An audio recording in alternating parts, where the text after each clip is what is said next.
Malamig ang hangin sa loob ng malaking silid kainan ng pamilya De Leon. Hindi ito dahil sa makinaryang nagpapalamig ng hangin na nakasagat ang lakas, kundi dahil sa mabigat na pakiramdam na namamagitan sa mataong nakaupo roon.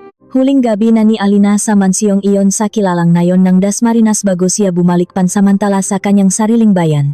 Ang makinis at puting marmol sa sahig ay sumasalamin sa liwanag ng malaking aranya na nakasabit sa gitna ng kisame. Pinakmuhan nitong napakayaman ngunit napakalungkot ng bawat sulok ng bahay.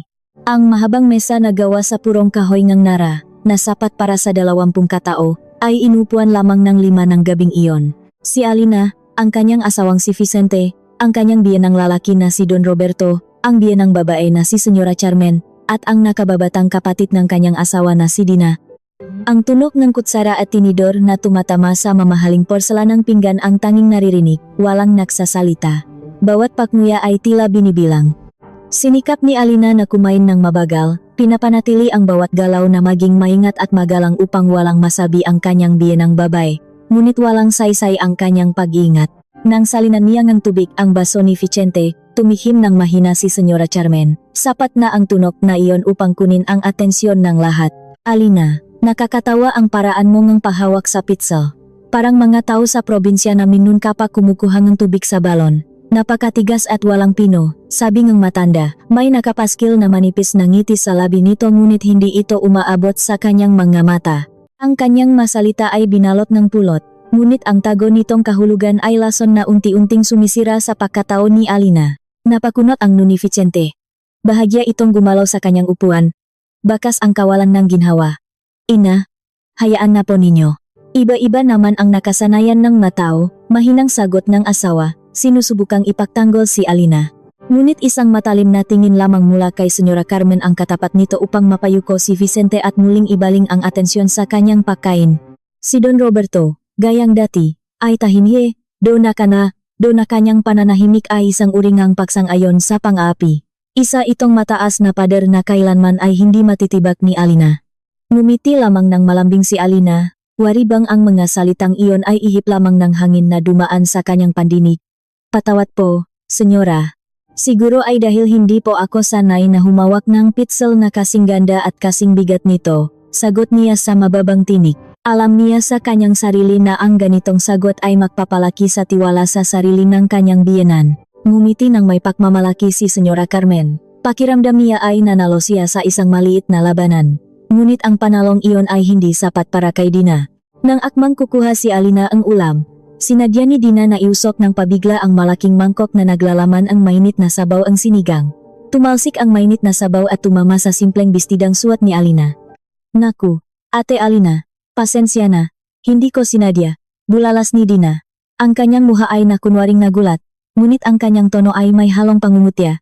Naramdaman ni Alina ang habdingang mainit na sabaw sa kanyang hita, ngunit pinigilan niya ang kanyang sarili na dumaing.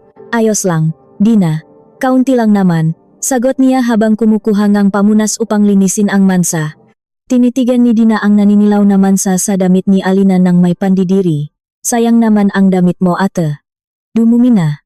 Pero hayaan mo, bibilhan kita ng bago bukas. Yung mas maganda ang tela para kapag natapunan ay hindi agad bumabakat ang dumi. Sa likod ng mapagpasensyang ngiti ni Alina, lumipat ang kanyang alaala sa araw kanyang kasal 2 taon na ang nakalilipas. Pinili nila ni Vicente ang isang simpleng pagdiriwang sa isang hardin. Naayon ito sa kanilang tahimik na pamumuhay. Suot niya nun ang isang simpleng puting damit na tinahingang kanyang kaibigan. Sa kanyang daliri ay nakasuot ang isang singsing na gawa sa puting ginto na may maliit na bato.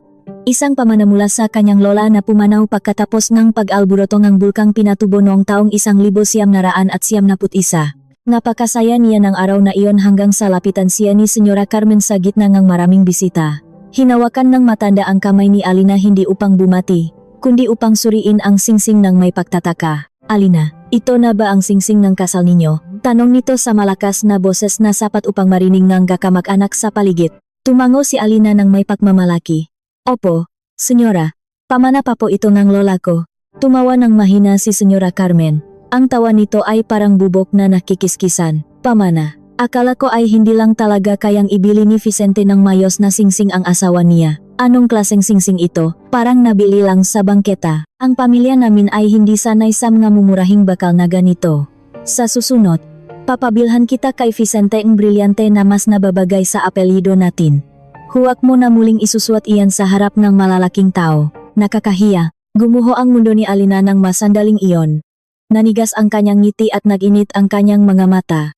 Nakita niya si Vicente na nakatayo hindi kalayuan, naririnig ang lahat ng pang-alipusta ng sariling ina, ngunit nakatingin lamang ito sa kanya ng may awa. Walang ginawa ang lalaki upang ipagtanggol siya. Mula ng araw na iyon, naintindihan ni Alina ang kanyang lugar. Siya ay isang tagalabas, ang mahirap na babaeng sinuwerte na mapangasawa ang anak ng isang mayamang negosyante. Mula rin ng araw na iyon, nangako siya sa kanyang sarili. Itatago niya ang kanyang tunay na pagkatao. Itatago niya ang katotohanan siya ang nag-iisang tagapagmana ang napakalaking negosyo ang pamilya Zaragoza. Isang imperyo ang pangangalakal na itinayo ang kanyang lolo mula sa abo ang trahedya sa gitnang Luzon. Gusto niyang maranasan ang dalisay na pag-ibig ni Vicente. Pag-ibig na walang bahit ng pagtingin sa yaman. Gusto niyang patunayan na matatanggap siya dahil sa kanyang mabuting puso, at hindi dahil sa salaping nakakabit sa kanyang pangalan.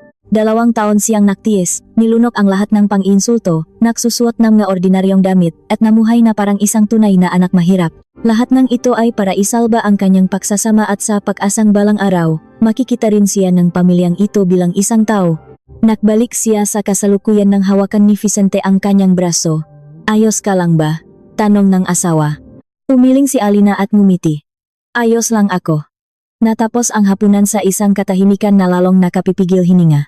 Kinabukasan, inihatid siya ni Vicente sa paliparan. Sa gitna ng ingay at damingang tao sa himpilan ng napaalis na pasahero, niyakap siya ng mahigpit ni Vicente. Patawarin mo ang pamilya ko, bulong ng laki. Pangako ko, kapag nagtagumpay ang malaking proyekto ni Ama sa susunod na buwan, bubukod na tayo ng bahay. Hindi mo na kailangang maranasan pa ang lahat ng ito. Gumanting ng yakap si Alina. Nilalanghap ang amoy ng asawa bago sila maghiwalay ng pansamantala. Ngumiti lamang siya ng matipid. Ang malaking proyektong tinutukoy ni Vicente ay ang negosyong pinopondohan ng isang misteryosong namumuhunan mula sa bansang Singapura. Ang hindi nila alam, ang namumuhunang iyon ay ang pangunahing kumpanya na pinamumunuan mismo ni Alina. Nakakatawa, isip-isip niya. Hinahamak nila siya nang hindi nila alam na ang hiningangang kanilang negosyo ay nakasalalay lamang sa dulongang niyang panulat. Mag-iingat ka rito. Iyon lamang ang kanyang sinabi bago siya tumalikot at naglakat ng diretso patungo sa pintuan ng nasumasakay. Nakaramdam siya ang ginhawa dahil natapos na rin ang kalbaryo ang katapusan ang linggong ito. Malamig at malinis ang hangin sa loob ng himpilan ng paliparan. Naglakat si Alina sa pagitan ng maraming tao, hila-hila ang kanyang maleta ng may magaang hakbang. Tila naalis ang mabigat na dalahin sa kanyang mabalikat nang makalakpas siya sa automatikong pintuang salamin. Dito. Hindi na siya ang manugang ng De Leon na laging may mali. Dito, siya ay si Alina, isang malayang babae na babalik na sa kanyang tunay na buhay. Umupo siya sa isang bakal na silya, pinakmamasdan ang ngataong nakdaraan. May isang pamilyang nagtatawanan, makasintahang magkahawak kamay, at isang inang inaalo ang umiyak na anak. Ang tanawing iyon ay nagbigay sa kanya ng kaunting kalungkutan. Hinahanap-hanap niya ang init ng isang normal na pamilya. Isang karangyaan na kailanman ay hindi niya natikman mula sa pamilya ng kanyang asawa, ngunit agad niyang iwinaksi ang damdaming iyon. Malapit na siyang sumakay sa eroplano at maiwan na niya ang lahat ng kapaitan sa ibaba. Kinuha niya ang kanyang telepono upang suriin muli ang oras ng kanyang biyahe. 15 minuto na lamang bago tawagin ang mga pasahero. Binuksan niya ang lalagyan ng maalarawan sa kanyang telepono. Pinakmasdan ang kuha nila ni Vicente noong nagbakasyon sila sa tabing dagat 1 taon na ang nakararaan. Napakatapat ng kanilang maangiti. Sa mga panahong ganoon, kapag silang dalawa lamang, nararamdaman ni Alina na si Vicente ang tamang lalaki para sa kanya. Si Vicente ay maalaga, nakakatawa, at mapagmahal. Ngunit kapag pumasok na sa eksena ang pamilya nito, tila nawawala ang lahat ng lakas ng lalaki at nagiging isang masunuring bata na walang kakayahang lumaban. Ito ang laging pinagtatalunan ng isip at puso ni Alina. Mahal niya ang lalaki, ngunit nasusuklam siya sa karuwagan nito. Mga pasahero para sa biyahe patungong paliparan ng Mactan, maaari na po kayong pumila sa Lagusan. Ang tinik mula sa alingaw-ngaw ng anunsyo ang bumasak sa kanyang pag-iisip. Iyon na ang kanyang biyahe. Tumayo si Alina, inayos ang kanyang damit, at naglakad patungo sa pilang nagsisimula ng humaba. Mabilis na umusat ang pila. Nakikita na ni Alina ang nakabukas na pintuan ng eroplano. Nakangiti ang mababaeng nag-aasikaso sa mga pasahero. Inihanda niya ang kanyang telepono na naglalaman ng kodigo ng kanyang bilyete. Mabilis na tumibok ang kanyang puso. Isang pananabik na makaupo sa malambot na silya at makapikit kahit saglit. Dumating ang kanyang pagkakataon. Itinapat niya ang telepono sa makinaryang bumabasa ang kodigo. Tumahimik ng ilang sandali. Pagkatapos, isang matinis na tunog ang umalingaw-ngaw. Sinundan itong pakilawng kulay pula sa makinarya. Ang babaeng nag-aasikaso na kanina ay nakangiti, ngayon ay nakakunot na ang no. Sinubukan nitong basahin muli ang kodigo, pareho pa rin ang resulta. Tumunok ulit ng matinis. Nagsimulang magbulungan ang mga pasahero sa likuran ni Alina. Nag-init ang kanyang mga pisngi. Paumanin po, binibini. Mukhang may problema sa inyong bilyete. Sabihing babae sa mahina at maingat na tinig. Baka sa mukha nito ang kaunting awa. Problema, nakapagpatala na ako bago pa man ako dumating dito kaninang umaga. Ayos na ang lahat, sagot ni Alina. Sinusubukang panatilihing kalmado ang kanyang boses upang hindi manginig. Ipinakita niya ang madetalye sa kanyang telepono. Sinuring ang babae ang hawak nitong makinarya at may pinindot. Tumahimik ito ng ilang segundo, maingat na binabasa ang impormasyong lumabas. Lalo itong nakaramdam ng awa. Tumingin ito kay Alina. Kayo po si Alina de Leon. Tumango ng mabilis si Alina. Opo, ako nga. Ayon po sa aming talaan, binawi at kinansela ang inyong bilyete halos isang oras na ang nakalipas. Tila huminto sa pagtibok ang puso ni Alina. Kinansela? Sino ang makakansela? Wala naman akong ginagawa. Lumunok ang babae. Halatang hindi komportable sa susunod na sasabihin. Ang pagkansela po ay ginawa ang mismong taong bumili ng bilyete. At ayon sa aming sistema, naibalik na rin ng buo ang salapi sa kanyang pangalan. Umikot ang paningin ni Alina. Ang taong bumili ng bilyete ay si Don Roberto. Naibalik na ang salapi. Hindi ito isang pagkakamali sa makinarya. Hindi ito isang aksidente. Isa itong plano. Isang malupit na plano na ginawa upang sampalin siya sa harap ng maraming tao, upang iwan siyang nakatangga sa paliparan na walang hawak na bilyete at walang pera, na parang isang pulubi. Gumapang ang matinding kahihiyan sa buong katawan niya. Ang mataw sa likuran niya ay nakatingin na ngayon sa kanya ng may halong awa at pahihinala. Suminyas na ang ibang nag-asikaso na hindi na nila maaring patagalin ang pahihintay. Nanghihina ang mangga tuhot na humakbang si Alina paalis sa pila, hinayaang makalakpas ang ibang tao. Naglakat siya na parang isang taong walang sariling pag-isip patungo sa hanay ng nawalang nakaupong silya sa isang tahimik na sulok ng himpilan. Bumaksak siya sa isa sa masilyang bakal. Ang kanyang maleta ay nakatumba lamang sa kanyang tabi. Ang boses mula sa anunsyo, ang tunog nga naglalakat na sapatos, lahat ay tila isang malakas na ugong na lamang sa kanyang natainga. Nakatingin lamang siya ng diretso sa labas, pinapanot ang eroplanong sana ay sasakyan niya na unti-unti nang umaandar palayo, naghahanda upang lumipat sa himpapawid. Ang eroplanong iyon ang magdadala sana sa kanya pauwi, at ngayon, naiwan siyang mag-isa sa impyernong ito. Paano siya uwi? Siguradong iniisip ng pamilya de Leon na wala siyang kahit isang kusing. Siguradong pinagtatawanan nila siya ngayon at iniisip na iyak siya, malilito, at sa huli ay tatawag kay Vicente upang magmakaawa ng tulong.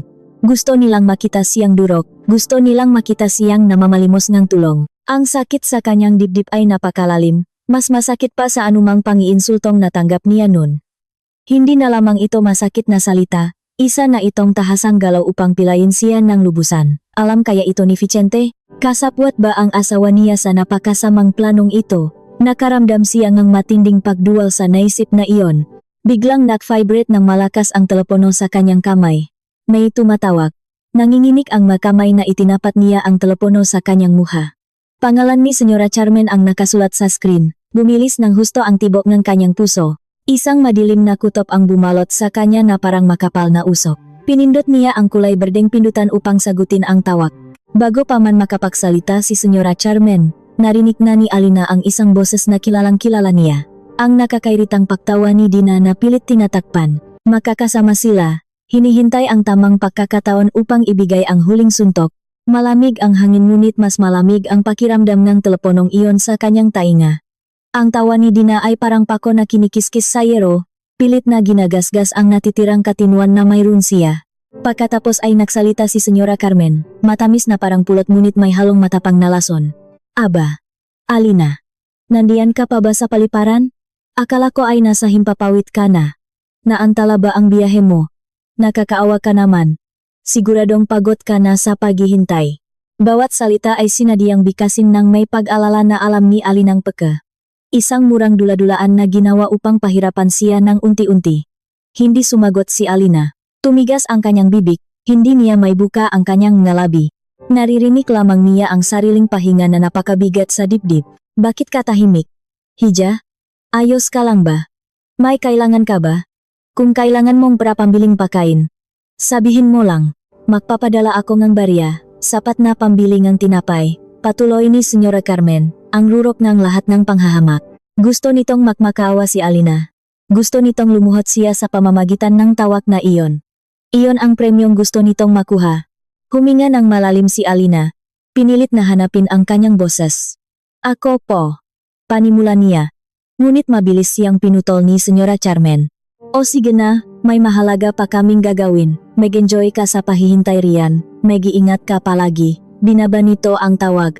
Eksaktong 1 segundo pagkatapos niyon, umilaw muli ang kanyang telepono. Nagpapakita ang isang maikling mensahe mula kay Dina. Nanigas ang nga daliri ni Alina habang binubuksan ito. Ang nga salitang nakasulat doon ay parang sumasayaw sa harap ng kanyang nga mata. Sinusunok ang kanyang paningin ng purongput. Sabi ko na nga ba? Ang mahampas lupa ay hindi bagay sumakay ng eroplano. Ang perang pambilisanan ng bilyete mo ay mas magandang ipangkain na lang namin ng masarap. Tangkilikin mo ang pagtambay riyan. Huwag mong kalimutang magbalita kapag nakauwi ka na. Siguro sa susunod na taon. Ha. Ang tawang iyon ay tila umalingaw-ngaw sa buong paliparan. Pinagtatawanan ang kanyang katangahan, ang kanyang kabaitan, at ang kanyang malungkot na kapalaran. Dumulas ang telepono mula sa kanyang kamay, nahulog sa sahig ng may mahinang tunog. Sa sandaling iyon, tuluyan nang nawasak si Alina. Hindi na ito kahihiyan o galit, kundi isang malamig at malawak na kawalan. Yumuko siya, hinayaang takpan ng kanyang buhok ang kanyang muha. Isang maliit na hikbi na pinipilit niyang itago ang nakawala sa kanyang malabi. Umiyak siya ng walang ingay, nanginginig ng matindi ang kanyang nabalikat. Ang lahat ng pagsasakripisyo na ginawa niya sa loob ng 2 taon ay naging walang saysay. Itinapon niya ang kanyang mataas na katayuan, itinago niya ang kanyang makakayahan, at namuhay ng napakasimple. Ang lahat ng iyon ay para lamang makamit ang pagmamahal at pagtanggap ng pamilya ng lalaking pinakasalan niya. Ngunit ano ang ibinalik sa kanya? Pang-alipusta. Kailanman ay hindi siya tinuring na tao, hindi siya kailanman naging bahagi ng pamilya. Sa kanilang paningin, siya ay isang dumi na nakasira sa malinis na pangalan ng Made Leon. Isang nakakapasong tanong ang nagsimulang umikot sa kanyang isipan. Alam kaya ni Vicente ang lahat ng ito? Ang asawa ba niyang nangako kagabi na ilalayo siya sa bahay na iyon ay bahagi ng masamang balak na ito? O sadyang napakaduwak lamang nito upang pigilan ang sariling pamilya? Alin ang mas masahol? Ang isang asawang tuso? O ang isang asawang walang silbi? Parehong masakit. Ang pag-ibig na inaakala niyang matibay na pundasyon ng kanilang kasal ay naging isang kasinungalingan. Isang bahay na gawa sa buhangin na madaling tinangay ang malakas na alon. Naramdaman niya na napakaliit niya, walang halaga, at nag-iisa eksakto sa gusto nilang mangyari. Muntik na siyang maniwala sa kwentong ginawa nila para sa kanya, na siya ay isang tunay na mahirap na babae na walang karapatang pumasok sa kanilang mundo. Ipinikit niya ang kanyang mamata, hinayaang lamunin siyang ang kadiliman. Ngunit sa gitna ng kadilimang iyon, isang imahe ang lumitaw. Ang mukha ng kanyang lolo, isang lalaking bumuoeng, sariling kaharian mula sa wala, na nagturo sa kanya tungkol sa tapang at karangalan. Walang sa sariling kinapa ni Alina ang kanyang lig, hinawakan ang simpleng itim na bato na laging nakasabit sa loob ng kanyang damit. Naramdaman niya ang init ng bato sa kanyang malamig na balat. Parang narinig niya ang boses ng kanyang lolo mula sa nakaraan. Kasing linaw ng anunsyo sa paliparan. Ang karangalan ay isang pananggalang, apo. Sabing kanyang lolo isang hapon sa harding ng kanilang bahay. Maaring manakaw ng ibang tao ang iyong kayamanan, ngunit kailanman ay hindi nila mananakaw ang iyong karangalan, maliban na lamang kung ikaw mismo ang magbibigay nito sa kanila. Kapag may sumubok na agawin ito, ipakita mo sa kanila kung gaano katibay ang pader na nagpoprotekta sa iyo. Ang masalitang iyon ay parang kidlat na tumama sa gitna ng bagyo sa kanyang kalooban. May nagbago sa loob ni Alina. Huminto ang kanyang pagikbi. Nawala ang pangingining ng kanyang gabalikat. Unti-unti niyang iniangat ang kanyang ulo. Basang-basa pang luha ang kanyang mapisngi. Ngunit ang tingin ng kanyang mamata ay nagbago na.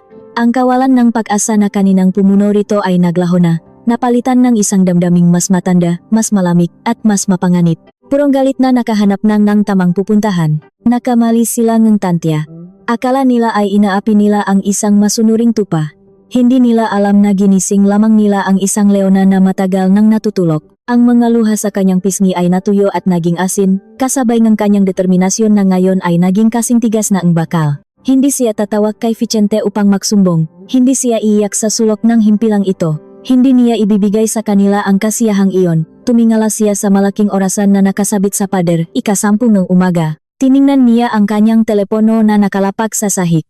10:15 minuto. Pinulot niya ang telepono. Pinunasan ang alikabok sa salamin nito. Tinitigan niya ang sariling refleksyon sa madilim na salamin ng telepono. Isang babaeng may muktong mamata, ngunit may matalim at hindi matitinak na paningin. Binigyan ninyo ako ng matinding kahihiyan, bulong niya sa sariling anino. Bibigyan ko kayo ng leksyon na hindi ninyo makakalimutan. Isang oras ninyong pinagtawanan ang dula-dulaang ito. 15 minuto lamang ang kailangan ko para tapusin ang palabas. Ang determinasyong iyon ang nagbigay sa kanya ang lakas. Hindi na siya nakaramdam ang pag-isa, kasama niya ang tapang na ipinamana ang kanyang lolo, kasama niya ang kapangyarihang matagal niyang itinago. Nang may matatak na mga daliri, binuksan niya ang listahan ng mga numero sa kanyang telepono. Nilagpasan niya ang pangalan ni Vicente, nilagpasan ang pangalan ng kanyang mga kaibigan, at huminto sa isang pangalan na nakatago sa ilalim ng isang lihim na kodigo. Hernando. Binuksan niya ang lagayan ng mensahe at nagsulat ng isang maikling pangungusap na magiging hudyat ng pagsisimulan ng isang malaking unos. Ang mensahe ay maikli, walang emosyon, at pinal. Simulan mo na ang unos na pula ngayon din.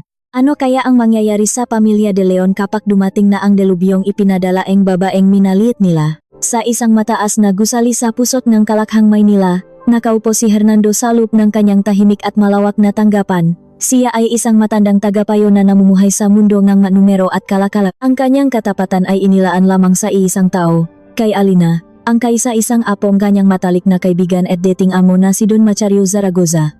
Nasaksihan ni Hernando ang paglaki ni Alina mula sa isang matalinong musmos hanggang sa maging isang matatah na babae. Lubos niyang iginagalang ang naging pasya nitong itago ang tunay na yaman upang makahanap ng dalisay na pag-ibig. Ngunit lagi rin siyang nakahanda. Naghihintay sa araw na kakailanganin ng dalaga ang lakas ng kanyang pamana. Dumating na ang araw na iyon. Naramdaman niya ang mahinang pangingining ng kanyang lihim na telepono na nakapatong sa mesa. Isang mensahe ang lumabas sa salamin nito. 5 salita lamang ang nakasulat. Simulan mo na ang unos na pula ngayon din. Walang bahit ngang paalinlangan sa mukha ni Hernando. Wala siyang itinanong. Huminga lamang siya ng malalim. Isang palatandaan na may isang guhit na hindi dapat tawirin ang sadyang tinapakan ng kalaban. Ang unos na pula ay isang lihim na plano na binuo nila maraming taon na ang nakararaan. Hindi ito ginawa upang ipagtanggol ang sarili. Isa itong plano ng pagwasak. Isang hakbang na gagamitin lamang kung may matinding pagtataksil o pambabastos sa karangalan ni Alina. Inilapak niya ang kanyang tasa ng kape at humarap sa malaking makinarya sa kanyang harapan. Mabilis at walang sablay na gumalaw ang kanyang mga daliri. May 3 yugto ang planong ito. Ang unang yugto ay ang paggiba sa pundasyon. Ang puntirya ay ang kumpanya ni Pamilya de Leon. Sa loob lamang ng ilang sandali, isang formal na mensahe ang ipinadala sa lahat ng namumuno at inutangan ng kumpanya ni Don Roberto. Nakasaad doon na ang pangunahing namumuhunan, ang Zaragoza pangkat ng pangangalakal, ay binabawi ang lahat ng salapi at tulong na nakalaan para sa kanila. Ang dahilan ay ang matinding paglabag sa kasunduan ng kabutihang asal at katapatan. Kasabay nito, ipinasara ang lahat ng linya ng pangutang ng kumpanya. Wala na silang mahihingan ng tulong. Ang ikalawang yugto ay ang pagputol sa tatakbuhan. Ang puntirya ay ang personal na yaman ng Pamilya de Leon. Ipinasara ang lahat ng kanilang tarhetang pambangko. Walang kahit isang sentimo ang maaring mailabas. Ang ikatlong yugto ay ang pag-atake sa sentro ng kapangyarihan. Inihanda ni Hernando ang pagpapatalsik kay Don Roberto bilang pinuno ang sarili nitong kumpanya. Samantala, sa malaki at marangyang bahay ng De Leon, umaalingaw-ngaw ang halahak ni Senyora Carmen at Dina, ipinagdiriwang nila ang kanilang naisip na tagumpay. Sa ibabaw ng masang gawa sa itim na marmol, nakalatag ang mamatatamis na tinapay at mabangong tsaa. Si Don Roberto ay prenteng nakaupo sa kanyang malaking silya. Nagbabasa ang pahayagan ng may ngiti sa mga labi. Pakiramdam niya ay ipinakita niya sa kanyang manugang kung saan talaga ito nararapat. Hindi ako makapaghintay sa tawag niya, tuwang-tuwang sabi ni Dina habang hawak ang kanyang telepono. Siguradong umiyak iyon sa paliparan at naguguluhan. Baka tawagan niya si Kuya Vicente para makmakawang sunduin siya. Humigop ngang tasaa si Senyora Carmen ng may pagmamalaki. Hayaan mo siya, hayaan mong maranasan niya ang hirap. Ang pagiging bahagi ng pamilya natin ay may mga patakaran. Sino ba sa akala niya ang sarili niya para umastang kapantay natin? Sinadya ang ama mo na bawiin ang ibinayat sa bilyete para wala siyang kahit anong pera pauwi. Tamang leksyon iyon sa kanya, dagdag pang matanda. Lalong lumakas ang tawa ni Dina. Abala siya sa pamimiling ng mamahaling gamit-gamit ang kanyang telepono. May isang kilalang tata ng bag na naglabas ng bagong disenyo at hindi siya papayak na mahuli. Bibilhin ko ang bag na ito, ina. Bilang regalo sa sarili ko dahil naturuan natin ng leksyon ang babaeng iyon, sabi niya sabay pakita ngalarawan sa kanyang ina. Ang halaga nito ay katumbas ng ang isang sasakyan. Bilhin mo, anak. Nararapat lamang iyan sa iyo, paksang-ayon ni Senyora Carmen. Mabilis na pinindot ni Dina ang pindutan upang bayaran ang bag gamit ang kanyang tarhetang pambangko. Hinintay niya ang karaniwang mensahe and kumpirmasyon. Ngunit ang lumabas ay isang nakakainis na pulang mensahe. Tinanggihan ang pagbabayad. Napakunot ang nuni Dina. Bakit tinanggihan? Nakakapagtaka naman. Sinubukan niya muli. Ngunit ganun pa rin ang nangyari. Nagsimula siyang mainis. Bakit nakakaganito? Malaki pa naman ang pondo ko.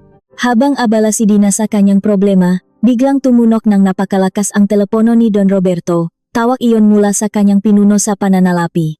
May halong inis na sinagot ito ng matanda. Ano ba iyon? Nagpapahinga ako, bungat niya ng may pakmamayabang. Ngunit ang boses sa kabilang linya ay punong-puno ng takot at parang hinahabol ang hininga. Don Roberto, masama po ang balita. Ang Zaragoza pangkat ng pangangalakal. Binawi nila ang lahat ng puhunan sa kumpanya natin. Nawala ang ngiti ni Don Roberto. Umayos siya ngang upo. Anong binawi? Huwag kang makbirong ganyan. May pinirmahan tayong mahabang kasunduan. Tumaas ang boses niya kaya napatingin sa kanya si Senyora Carmen. Hindi po ako nagbibiro. Kakapasok lang ng mensahe. Lahat ng pondo ay kinuha. Lahat ng pautang sa bangko ay isinara. Ginamit nila ang bahagi ng kontrata tungkol sa paglabag sa kabutihang asal at katapatan. Hindi ko po alam kung anong ibig sabihin nun. Pero lahat ng salapi ng kumpanya natin ngayon ay simot. Paralisa po tayo. Naramdaman ni Don Roberto na tila naubos ang dugo sa kanyang muha. Nagsimulang manginig ang kamay niyang may hawak sa telepono. Hindi maari. Hindi ito toto. Kasabay nito, isang mensahe ang natanggap ni Senyora Carmen sa kanyang telepono. Galing ito sa kalihim ng pinakasikat at pinakamayamang samahan ng mga kababaihan na kanyang kinabibilangan, ang samahan ng mga mutya. Ito ang pinagmumulan ng kanyang pagmamalaki. Binuksan niya ito at nanlaki ang mamata. Nakasaad sa mensahe na tinatanggal na siya sa samahan simula sa araw na iyon dahil sa manakakabahalang ulat mula sa mga bangko tungkol sa katapatan sa salapi ng kanyang pamilya. Hindi raw nila papayagan na madungisan ang pangalan ng kanilang samahan. Muntik nang mabitawan ng matanda ang kanyang telepono. Pagkatanggal sa samahan, mga ulat mula sa bangko, ito ang pinakamalaking kahihiyan sa buong buhay niya. Namutla ang kanyang mukha. Umabot sa sukdulan ang kaguluhan. Sumisigaw si Dina dahil wala ni isa sa kanyang nga tarheta ang gumagana. Nakatingin lamang sa kawalan si Senyora Carmen at si Don Roberto ay patuloy na sinisigawan ng nga tao niya sa telepono. Sinusubukang intindihin kung paano gumuho ang kanyang kaharian sa loop lamang ng ilang minuto. Walang ano-ano. May tumawag muli sa telepono ni Don Roberto. Isang formal na pagpupulong ng lahat ng matataas na pinuno ng kumpanya. Inakala niyang tutulungan siya nga ito. Kaya mabilis siyang sumagot. Ngunit ang bumati sa kanya ay isang malamig na boses mula sa pangalawang pinuno. Roberto, wala na tayong dapat pag-usapan ng mahaba. Natanggap namin ang formal na abiso mula sa Zaragoza. Dahil sa maling paggamit ng tiwala at pagkasira sa pangalan ng kumpanya, tinatanggal ka na namin bilang pinakamataas na pinuno. Simula ngayon din. Tila huminto ang oras. Nahulog ang telepono mula sa nanginginig na kamay ni Don Roberto. Ang silit na kanina ay puno ngang tawanan ay napuno ngang nakakabinging katahimikan. 3 taong may maputlang muha at blangkong paningin ang naiwan sa gitna ng guho ng kanilang yaman. Sa kabilang dako, nagmamaneho si Vicente Taglay ang isang mabigat na pakiramdam sa kanyang dibdib. Hindi mawala sa isip niya ang nangyari sa paliparan. Ang matipit na ngiti ni Alina, ang kakaibang pakiramdam ng yakap nito, at ang mga matang mahirap basahin. Nakonsensya siya, alam niyang naging napakabigat ng nakaraang gabi para sa asawa. Ngunit puro salita lamang siya. Lagi niyang sinasabing magtiis muna ito, ngunit wala siyang ginagawang hakbang. Nangako siya sa kanyang sarili na pag-uwi niya, Kakausapin niya ng masinsinan ang kanyang pamilya. Ipagtatanggol na niya ang kanyang asawa. Sa gitna ng kanyang pag-isip, tumunok ang kanyang telepono. Si Dina ang tumatawag. Inakala niyang hihingi ito ng tawad, ngunit nakamali siya. Kuya Vicente, ang mga tarheta ko ay hindi gumagana. Hindi ako makabili ng kahit ano. Sumisigaw at naiyak na sabi ni Dina mula sa kabilang linya. Napakunot ang ni Vicente. Hindi gumagana. Bakit? Hindi pa siya nakakasagot nang may pumasok na isa pang tawag, mula naman iyon sa kanyang ina. Pinutol niya ang tawag ni Dina at sinagot ang kanyang ina. Vicente, tulungan mo kami, anak. May naninira sa atin, ang ama mo. Umiyak ng malakas ang kanyang ina. Bakit po ina? Anong nangyari kay ama? Bumilis ang tibok ng puso ni Vicente. Bago pa makasagot ang kanyang ina, inagaw ng kanyang ama ang telepono. Umusok ang boses nito sa galit. Kasalanan ito ng asawa mong hampas lupa. Siguradong gumamit siya ng itim na mahika. Simula nang dumating siya, nasira na ang buhay natin. Hindi makapaniwala si Vicente sa narinig. Si Alina, ang asawa niyang may malambot na puso na hindi man lang makataas ng boses, paano nito masisira ang negosyo nila? Anong sinasabi ninyo, ama? Imposible iyan, sagot niya. Wala kang alam. Umuwi ka na rito ngayon din. Namatay ang linya. Takot at pakalito ang naramdaman ni Vicente. Ipinagilit niya ang sasakyan. Tatlong tawag na puro gulo. At sinisisi nila si Alina. Hindi ito makatuwiran. Ngunit ramdam niyang may malaking pagkakamaling nangyari. Pinaikot niya ang sasakyan at mabilis na nagmaneho pabalik sa bahay ng kanyang mga magulang. Kailangan niyang malaman ang buong katotohanan. Pagdating niya, bukas ang malaking pintuan. Naririnig niya ang sigawan mula sa loob. Tumakbo siya papasok at natigilan sa kanyang nakita. Nakatayo ang kanyang ama sa gitna ng sala. Namumula ang mukha sa galit, habang nakaduro sa kanyang ina at kapatid na umiyak sa silya. Kasalanan ninyo ito, Carmen. Masyado ninyong minaliit ang manugang natin. Tingnan ninyo ang nangyari ngayon. Sigaw ni Don Roberto. Lalong lumakas ang iyak ni Senyora Carmen. Bakit naging kasalanan ko? Hindi ba ikaw ang unang sumang-ayon na turuan siyang leksyon kaya kinansela mo ang bilyete niya? Nakatayo lamang si Vicente sa pintuan, hindi nila napapansin. Pilit niyang inuunawa ang mga narinig. Leksyon? Kinansela ang bilyete? At doon, sa gitna ng pagkabigo at galit, binitawan ni Dina ang nasalitang babago sa buhay ni Vicente magpakailanman. Wala akong pakialam. Kasalanan ito ni ama. Siya ang pumilit na ipakasal ka kay Kuya Vicente para lang makakuha ng magandang koneksyon sa negosyo mula sa pamilya niya, na lumabas na wala naman pala. Kung ipinakasal sana si Kuya sa anak ng alkalde, hindi mangyayari ito. Katahimikan. Ang masalita ni Dina ay naiwang nakabitin sa hangin na parang hatol ng kamatayan. Para kay Vicente, isa itong patalim na tinarak sa mismong puso niya. Koneksyon sa negosyo. Kaya pala, ang kanyang kasal, ang pag-ibig niya, ang buhay niya, lahat pala iyon ay nakabase sa pagkalkula ang kanyang ama para sa negosyo. Hindi pala talaga nila tinanggap si Alina. Ginamit lamang nila ito bilang tulay patungo sa inaasahan nilang yaman na hindi naman dumating.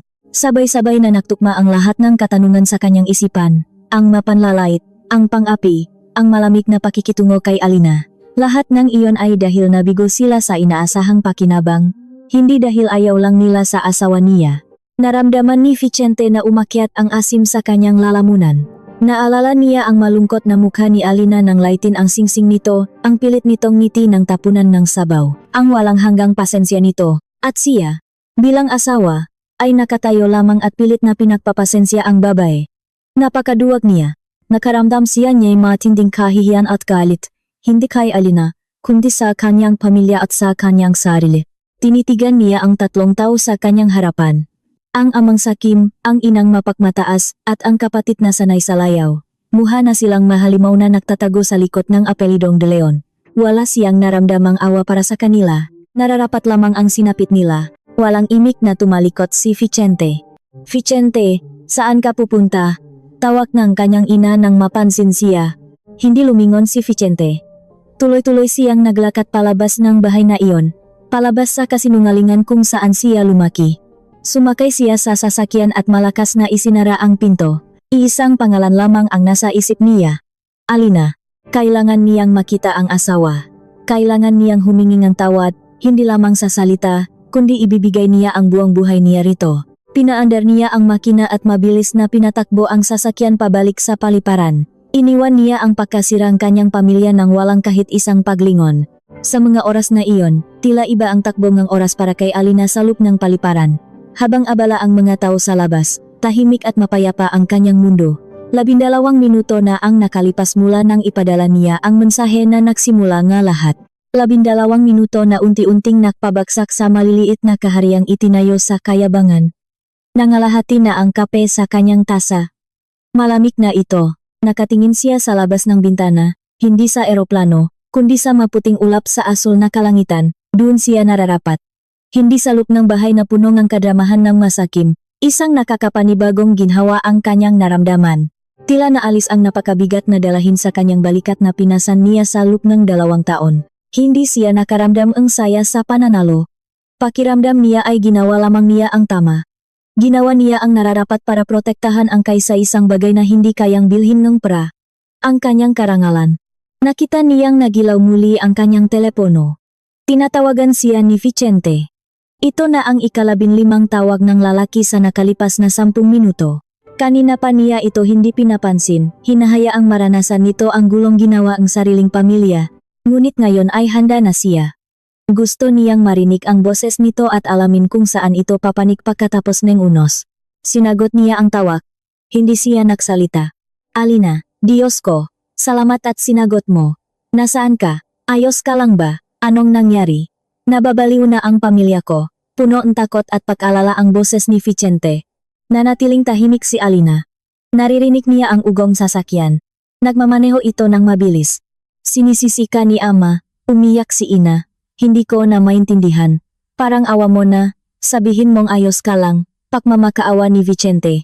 Sa wakas ay nagsalita si Alina. Ang boses na lumabas ay hindi ang malambing na boses na nakasanayan ni Vicente.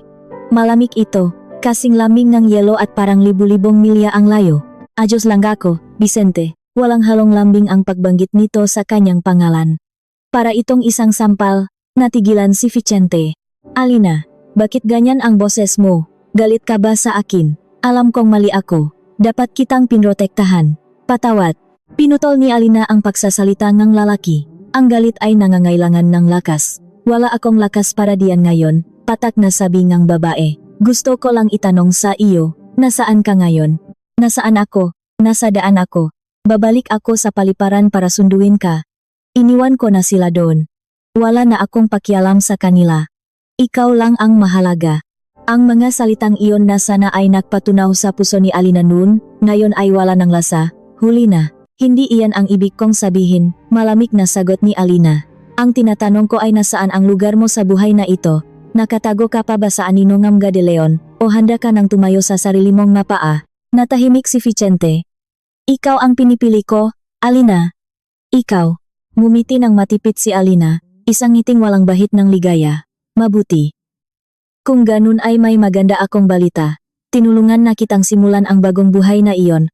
Bago pa makapagtanong si Vicente, nagpatuloy si Alina sa pagsasalita ng mga salitang magpapaikot sa isip ng lalaki.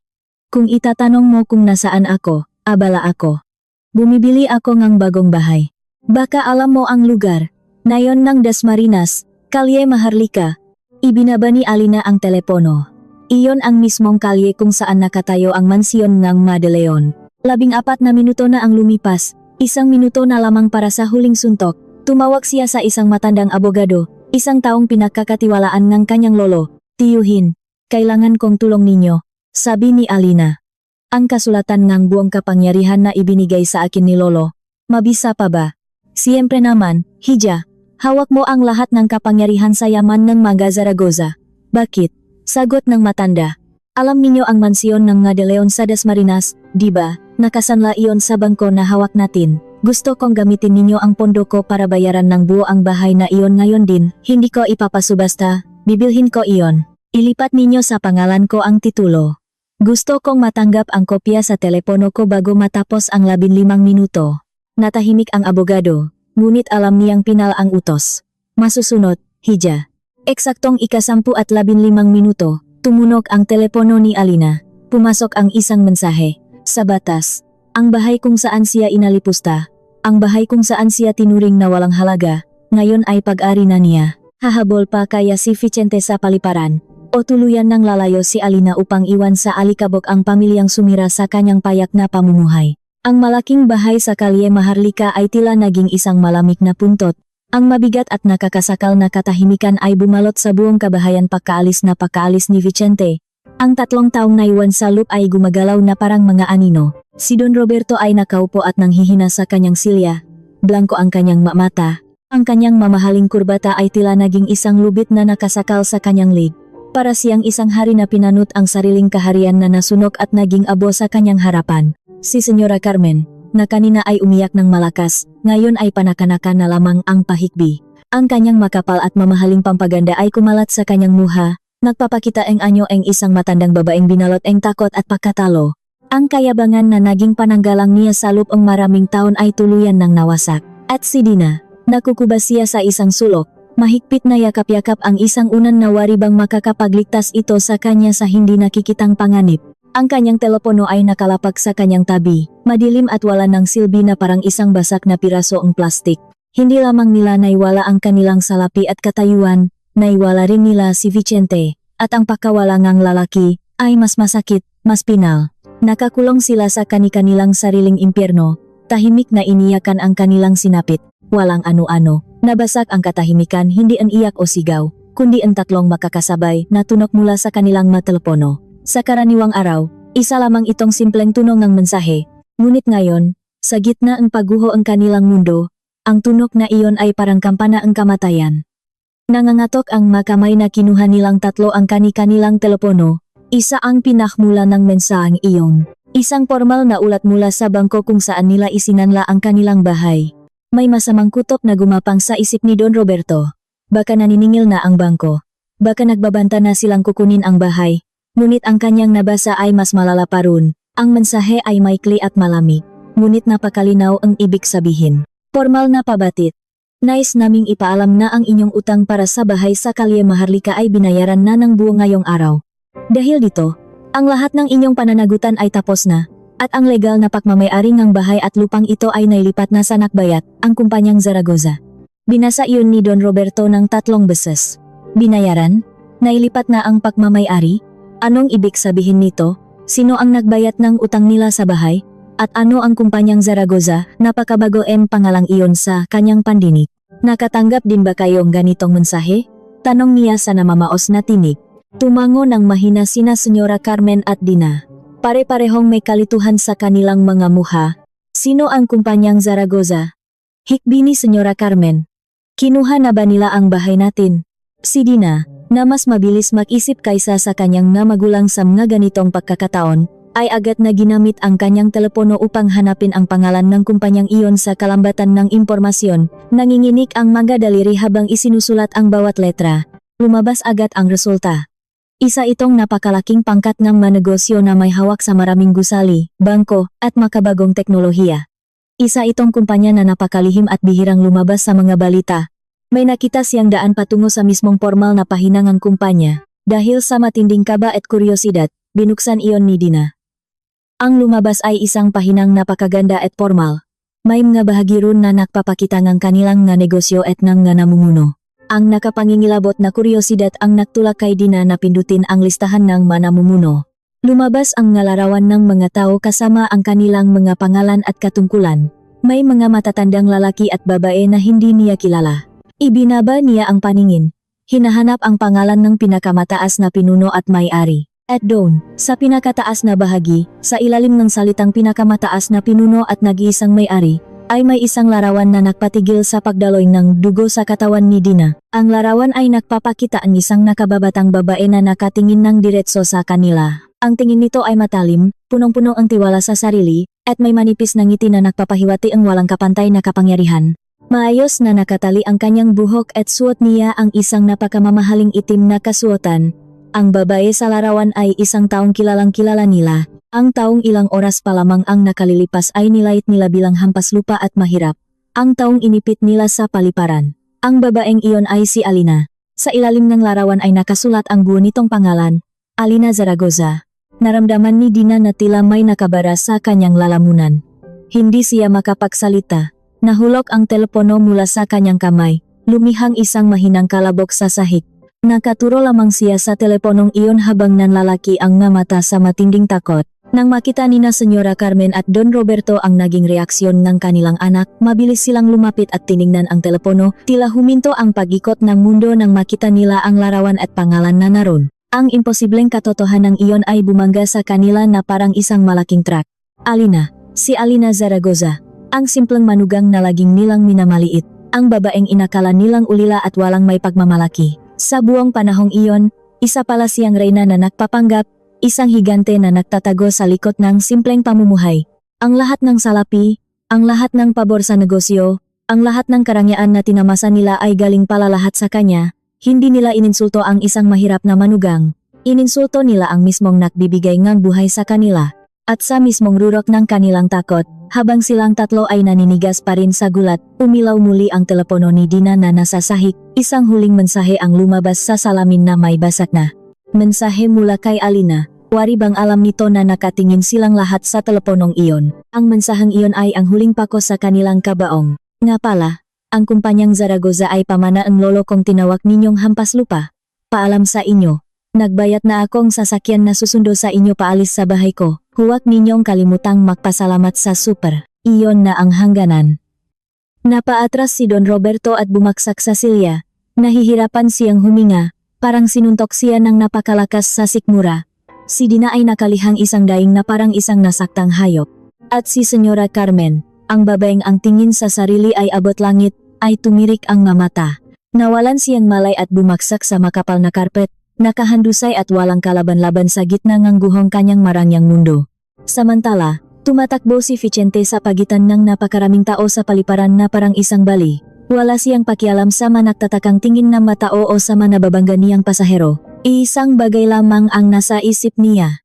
Ang mahanap si Alina. Bawat sulok ng himpilan na kanyang madaanan ay nagbibigay ng kirot sa kanyang puso. Naisip niya ang kanyang asawa na naiwan doon, nag-isa at pinahiya. Kinakain ng matinding konsensya ang kanyang puso na parang lason, sinusunok ang bawat ugat niya. Siya ang asawa, siya ang dapat na tagapagtanggol. Ngunit nabigo siya ng lubusan. Hinayaan niyang lapain ng maasong ulol na tinatawag niyang pamilya ang babaeng pinakamamahal niya. Hinanap niya ito sa lahat ng silyang hintayan, sa lahat ng tindahan ng kape. Panik na nahahanap ang kanyang mamata, ngunit wala si Alina kahit saan. Nagsimula ng gumapang ang kawalan ng pag-asa. Nakaalis na kaya si Alina? Huli na ba siya? Bigla siyang may naalala. Ang bilyete ni Alina ay para lamang sa mapangkaraniwang pasahero. Ngunit sa lahat ng kabaliwan na nangyayari, baka may isang lugar na hindi pa niya napupuntahan. Tumakbo siya patungo sa isang nakahiwalay na lugar para sa mga mayayamang pasahero. May isang pintuan doon na gawa sa inukit na kahoy at may pila na karatula. Hinihingal na lumapit siya sa babaeng nagbabantay. Pasensya na. Hinahanap ko ang asawa ko, ang pangalan niya ay Alina. Ngumiti ng magalang ang bantay. Paumanhin po, Gino. Ang lugar na ito ay para lamang sa mapiling pasahero. Magsasalita na sana si Vicente upang makmakaawa ng tumingin ang bantay sa loop at may nakita. Naku, mukhang hinihintay nga kayo ni Senyora Alina. Maari na po kayong pumasok. Tila huminto ang paktibok ng puso ni Vicente. Pinapasok siya. Humagbang siya papasok at tila nagbago ang buong mundo. Sa labas ay maingay at magulo ang paliparan.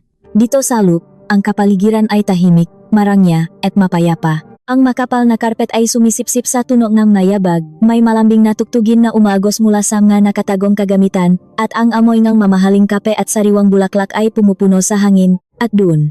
Sa isa sa masilyang gawa sa balat na nakaharap sa malaking bintanang salamin kung saan makikita ang mga eroplano, nakaupo si Alina. Ang pagkakaiba ang anyo nila ni Vicente ngayon ay napakalaki. Si Vicente ay mukhang gusgusin, lukot ang damit, gulo ang buhok at mapula ang nga mata.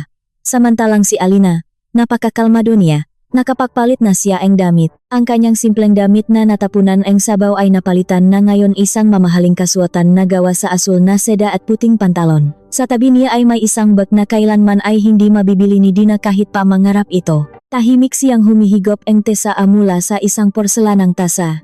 Ang kanyang bawat galaw ay pinong-pino. Hindi na siya ang simpleng Alina. Ang nasa harap ni Vicente ngayon ay si Alina Zaragoza, isang reyna na nakaupo sa kanyang trono. Nakita ni Alina ang paglapit ni Vicente. Hindi siya ngumiti. Ibinaba lamang niya ang kanyang tasa at tumingin ng diretso sa kanyang asawa. Ang kanyang magagandang mata ay malamig at hindi mabasa. Huminto si Vicente ilang hakbang mula sa kanya. Ang lahat ng salitang inihanda niya habang nagmamaneho ay biglang naglaho sa kanyang isip. Nang makita niya si Alina na ibang-iba at punong-puno ang kapangyarihan, napagtanto niya kung gaano kalalim ang bangin na namamagitan na sa kanila, wala na siyang magagawa. Nanghihina ang mga tuhod, ibinagsak ni Vicente ang kanyang sarili at lumuhod sa malamig na sahig sa harapan ng kanyang asawa. May ilang tao sa loop na nagulat at napatingin, ngunit wala nang pakialam si Vicente. Ang mga luhang kanina pa niya pinipigilan ay tuluyan ng bumaksak.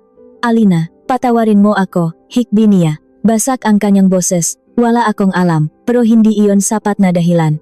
Hindi ko iyon pwedeng idahilan. Mali ako. Naging bulag ako. Naging duwag ako dahil hinayaan ko silang saktan ka sa buong panahong iyon. Dapat ay pinrotektahan kita mula pa noong unang araw, pero hindi ko ginawa. Nanatiling tahimik si Alina, ni hindi man lang kumurap ang mga mata nito. Hinayaan niyang ilabas ni Vicente ang lahat ng pagsisisi. Narinig ko ang lahat sa bahay kanina, patuloy ni Vicente sa pagitan ng kanyang pag-iyak. Narinig ko kung bakit nila tayo ipinakasal. Pakiramdam ko, ang buong buhay ko ay isang kasinungalingan, pero ang pagmamahal ko sa iyo ay hindi kailanman naging kasinungalingan, Alina. Iyon lang ang tanging totoo sa buhay ko, at sinira ko ito. Iniangat niya ang kanyang ulo at tinitigan si Alina ng may mapupulang mata na nagmamakaawa. Hindi ko hihilingin na patawarin mo ang pamilya ko. Hindi sila karapat dapat doon. Hindi ko rin alam kung karapat dapat pa ba akong patawarin. Gusto ko lang malaman mo na wala akong pakialam sa pera, sa kumpanya, o sa bahay na iyon. Walang halaga ang lahat ng iyon. Ang nag-isa kong yaman sa mundong ito ay ikaw, Alina, at naiwala na kita. Ang kanyang masalita ay tapat, umagos mula sa kailaliman ng kanyang puso. Ito ay hindi si Vicente na sunod-sunuran sa magulang. Ito ay isang lalaking nawasak na nakita na kung ano talaga ang mahalaga matapos mawala sa kanya ang lahat. Matagal na tinitigan ni Alina ang asawang nakaluhot sa kanyang harapan. Sa loop niya, isang bagyo emosyon ang nag-away-away. May natitira pang pag-ibig. May matinding pagkabigo, may galit, at may kaunting awa. Nakita niya ang pinakapangit na anyo ng karuwagan ni Vicente. Ngunit dito, sa sandaling ito, nakita rin niya ang pinakatapat na pagsisisi nito. Dahan-dahan niyang iniabot ang kanyang kamay. Hindi upang itayo si Vicente, kundi upang ipakita ang 2 bilyete na hawak niya. 2 bilyete para sa 2 makaibang biyahe.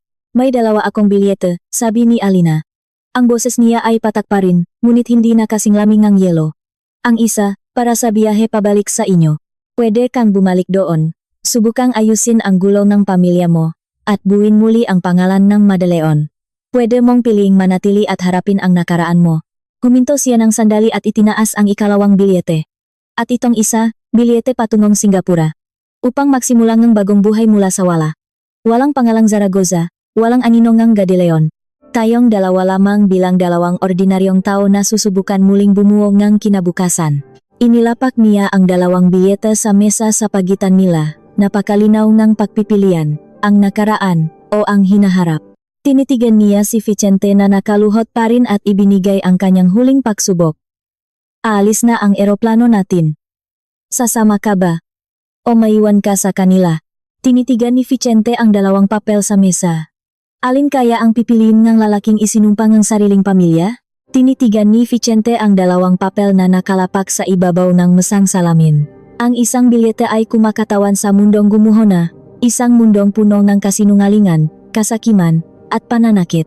Ang kabilang bilyete ay isang paktalon sa isang walang katiyakang hinaharap, isang pangakong bagong simula na kailangan niyang itayo gamit ang sariling lakas at pawis, ngunit kasama angkay sa isang babaeng kanyang minamahal.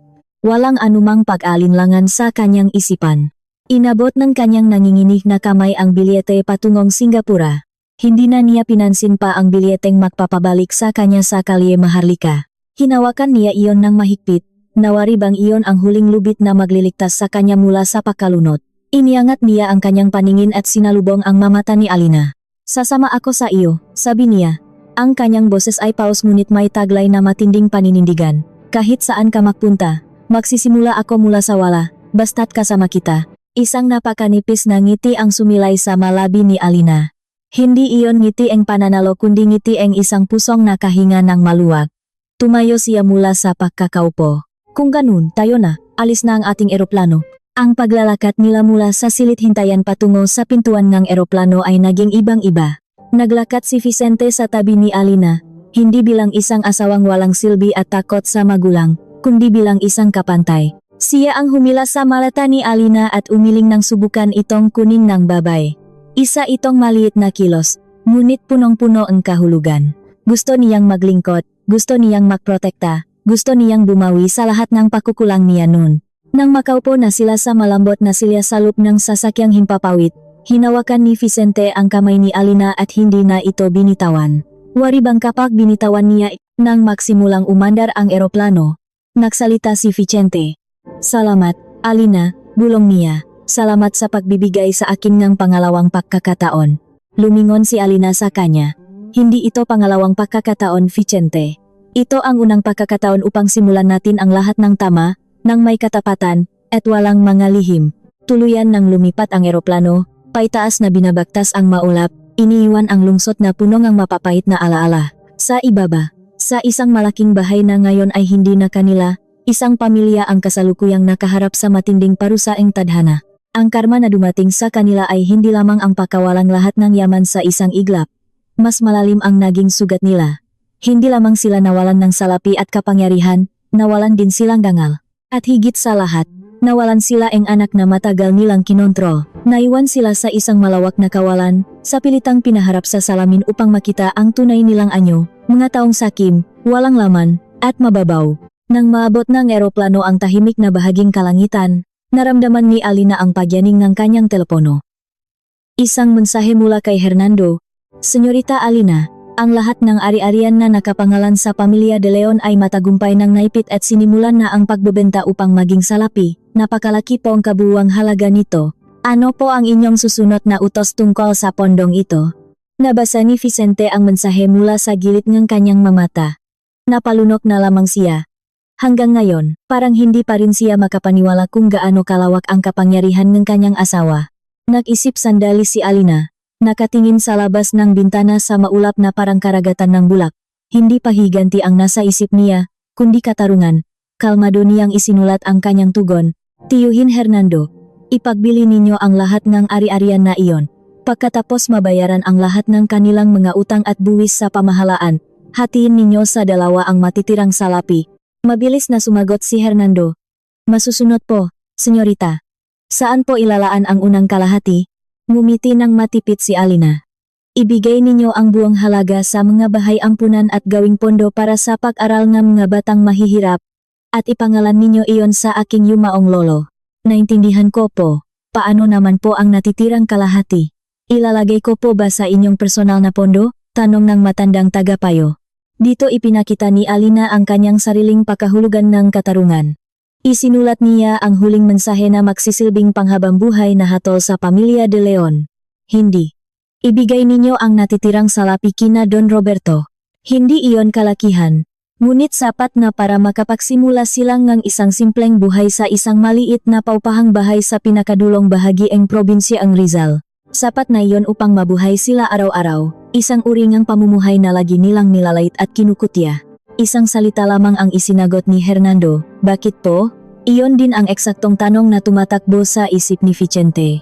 Bakit bibigyan pa sila ang tulong pagkatapos ang lahat ng ginawa nila? Tumingin si Alina kay Vicente bago isinulat ang sagot.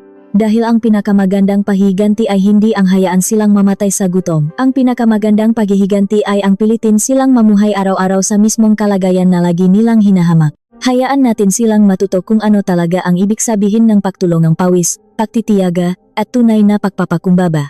Matapos ipadala ang mensaheng iyon, pinatay ni Alina ang kanyang telepono. Pinutol na niya ang huling ugnayan niya sa madilim na nakaraan. Isinandal niya ang kanyang ulo sa balikat ni Vicente. Ninanamnam ang init na matagal na niyang hinahanap-hanap. Hindi na sila muling nagsalita. Naupo lamang sila sa isang nakakapanatak na katahimikan, nakatingin sa walang hanggang kalangitan sa kanilang harapan. Hindi lamang sila lumilipat patungong Singapura, lumilipat sila patungo sa isang bagong buhay, isang blangkong papel na sabay nilang guguhitan. At sa pagkakataong ito, kukulayan nila ito ng katapatan, paggalang, at pag-ibig na pinatibay ng pinakamalakas na bagyo.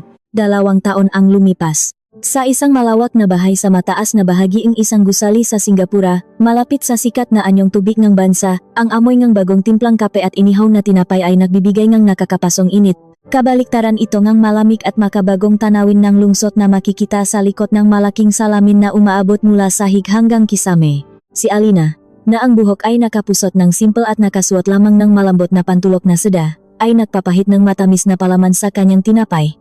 Sa kabilang dakong hapak na gawa sa puting bato, nagbubuhos si Vicente ng kape sa 2 tasa. Wala na ang bakas ng kahinaan o kalituhan sa kanyang muha.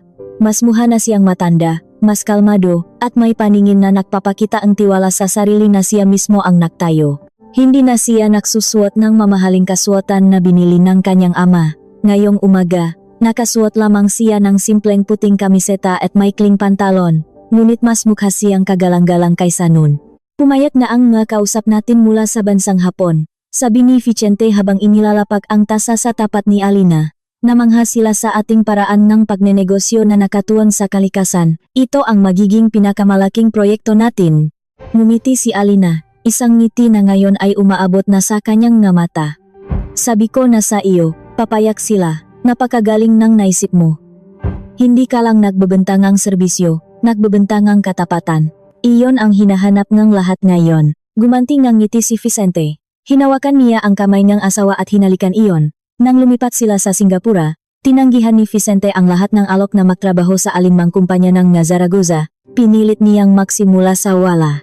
Gamit ang natitira niyang naipon at kaunting utang sa bangko, nagtayo siyang isang maliit na samahan na tumutulong sa mamaliliit na negosyante na magpatakbo ang negosyo ng malinis at walang sinasagasaang tao. Ang kanyang samahan, na nagsimula sa 3 taon lamang, ay unti-unting lumaki. Siya ay naging lalaking matagal na niyang pinapangarap, nakatayo sa sarili niyang mapaa. Ano ang gagawin mo ngayong araw?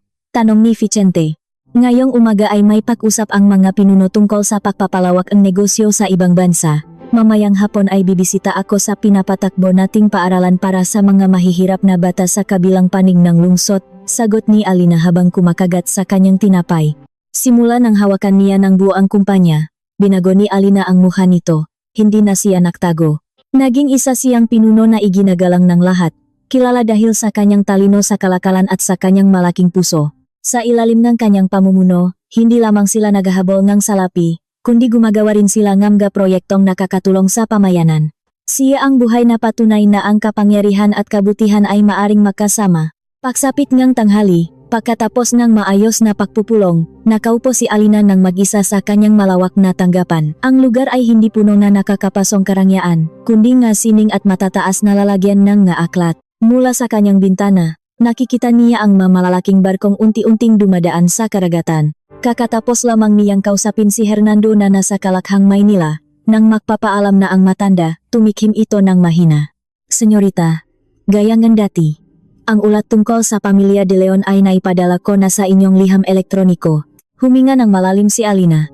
Isa na itong nakasanayang gawain. Tuwing 3 buwan, nagpapadala si Hernando ng ulat ng hindi hinihingi. Isang balita tungkol sa buhay ng pamilyang minsan ay naging bahagi ng kanyang buhay. Noong una ay ayaw niya itong basahin, ngunit iginiit ni Hernando na bilang nakmamay-ari ng pondong bumubuhay sama ito, may karapatan siyang malaman. Hindi na ito tungkol sa paghihiganti, kundi tungkol sa pananagutan. Salamat, tiyuhin. Maikling sagot ni Alina bago pinutol ang usapan. Binuksan niya ang kanyang computer. Ang pamagat ng mensahe ay nakasulat lamang ng maikli. Sa isang pindot, bumukas ang maulat. Nilalaman nito ang buot ng isang buhay na nagbago ng lubusan. May kalakip itong mga larawan na kinuha mula sa malayo, medyo malabo ngunit sapat na upang makita ang katotohanan. Ang unang larawan ay isang maliit na inupahang bahay sa isang masikip na nayon sa Rizal.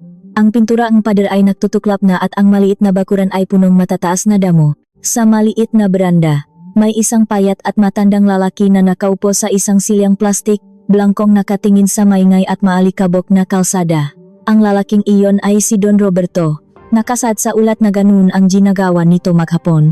Ilang beses itong sumubok mahanap ng trabaho, ngunit walang kumpanya ang gustong tumanggap sa isang pinunong tinanggal dahil sa kawalan ng katapatan. Ang kanyang kayabangan na dating kasing taas ng bundok ay tuluyan ng gumuho. Nakiwan na lamang ng isang piping pagsisisi at matang walang kabuhay-buhay. Ang ikalawang larawan ay nagpapakita ang isang matandang babae na nakasuot ang manipis at kupas na duster, naglalakad sa isang maputik na palengke. Bakas ang matinding pagod sa mukha nito at mukha itong mas matanda kaysa sa tunay nitong edad. Nakikipagtalo ito sa nagtitindaen gulay upang makatawat. Ang babaeng iyon ay si Senyora Carmen. Ang mundoen nga mayayamang kaibigan at magagarang pagdiriwang ay naglaho ng parang bula. Umikot na lamang ang buhay niya sa pagitan ng mainit na kusina, maingay na palengke, at paglalaba. Ang kanyang makamay na dati ay laging nililinis sa mga mamahaling pagandahan na yon ay magaspang na at puno ng kalyo. Araw-araw siyang napipilitang gumawa ng gagawaing dati ay pandidiriang hawakan ng kanyang mga daliri. Wala na rin siyang mga kaibigan. Iniwan siya ngang lahat ng malaman nilang nabaon sila sa utang. Ang huling larawan ang nagpapakita ang pinakamalaking pagbabago. Si Dina. Ang babaeng laging nakasuot ng damit na may sikat na tatak ay nakatayo ngayon sa gilid ng kalsada, nag-abang ng masasakyan na jeep. Nakasuot siya ang uniforme ang isang kumpanya ang telepono, isang paldang itim at blusang tila masikip na sa kanya. Nagtatrabaho siya bilang tagasagot sa mga reklamo ang nga customer. Isang trabahong nagutos sa kanyang ngumiti at lunukin ang lahat ng paninigaw ng ibang tao buong maghapon. Ang hawak niyang telepono ay lumang modelo na mabilis malobat. Matagal na siyang hindi naglalagay ng galarawan sa kalambatan ng tao. Ang buhay prinsesa na tanging pinagkukunan niya ng tiwala sa sarili nun ay isa na lamang mapait na panaginip. Tinapos ang ulat ni Hernando ang lahat sa isang maikling pangungusap. Buhay sila, ngunit hindi totoong nabubuhay. Laging may maliliit na pag-awawe sa Loop MG bahay dahil sa kakulangan sa pera. Walang bakas ng pagsisisi sa kanilang managawa sa kapwa. Ang tanging pinagsisihan nila ay ang kanilang pagkatalo. Isinara ni Alina ang dokumento. Walang saya o pakiramdam ng tagumpay sa kanyang dibdib. Ang tanging naroon ay isang malalim na awa at pagninilay. Tama ang kanyang lolo, karangalan ang pinakamahalaga sa lahat. Ang pamilya De Leon ay hindi nasira dahil nawalan sila ng pera. Nasira sila dahil bukod sa pera ay wala na silang iba pang taglay. Napakarupok ng pundasyon ang kanilang pagkatao. At nang alisin ang salaping iyon, gumuho ang kabuuan ng kanilang buhay. Hindi siya ang sumira sa kanila. Ipinakita lamang niya kung gaano sila kawalang laman sa simula pa lang. Tumingin siyang muli sa labas ng bintana. Ang kalangitan sa Singapura ay kasing asul ngang kalangitan sa Maynila, ngunit mas magaan itong langhapin. Dito, malaya siyang nakakahinga. Nang gabing iyon, pag-uwi ni Vicente, naabutan niya si Alina na nakatayo sa balkonahe. Pinagmamasdan ang makumikislap na ilaw ng lungsod. Niyakap siya ni Vicente mula sa likuran. Idinikit ang baba sa balikat ngang asawa. Ano ang tinitingnan mo? Bulong ng lalaki. Ngumiti si Alina at isinandal ang ulo sa dibdib ni Vicente. Tinitingnan ko ang ating kinabukasan, malambing niyang sagot. Hindi na niya ikinuwento ang nabasa niyang ulat. Hindi na kailangan. Isa na iyon kabanata na tuluyan ng naisara. Isang aklat na ibinalik na niya sa pinakamaalikabok na bahagi ng aparador ng kanyang buhay. Hindi na nila kailangang lumingon pa sa nakaraan. Sa kanilang harapan ay nakalatag ang isang buhay na unti-unti nilang binubuo. Bawat piraso ay gawa sa pinakamatitibay na materyales, katapatan, paggalang, at pag-ibig na nagpatunay na mas titibay papalapak katapos ng pinakamalakas na bagyo. Nakita na nila ang sarili nilang kalangitan, at sa ilalim nito, tuluyan na silang nakauwi. Sa kabilang dakoeng dagat, sa isang maliit na inupahang bahay na binabaha tuwing umulan, nakatitik si Dina sa kanyang sirang telepono. May natanggap siyang mensahe mula sa hindi kilalang numero na naglalaman lamang isang larawan. Ang mag-asawang Alina at Vicente na nakangiti sa balkonahe ang kanilang marangyang bahay.